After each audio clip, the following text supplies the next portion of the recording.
তাদের বিরুদ্ধে আমাদের কোনো অভিযোগ নাই, অভিযোগ আছে প্রতিশোধ নিতে চাইলে।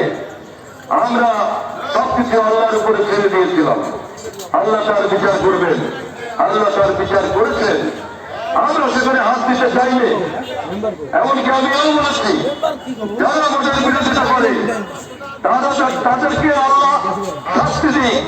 আমি ব্যক্তিগত ভাবে এটা আমি চাইলে, আমি শুধু চাই বড়কে কংগ্রেস হওয়ার আগে তারা যেন অনুভব করে যে আমরা অন্যায় করি। মানুষ সুস্থ আগে অন্তত চিন্তা করে যে আমি ভুল কাজ করেছি, আমি এই ছেলেদেরকে জেলে দিয়ে ভুল করেছি, আমি এই ছেলেদের নামে মিথ্যা মামলা দিয়ে ভুল কাজ করেছি, আমি এখানে মানুষ খুন করতে গিয়ে আমি ভুল করেছি, আমি এখানে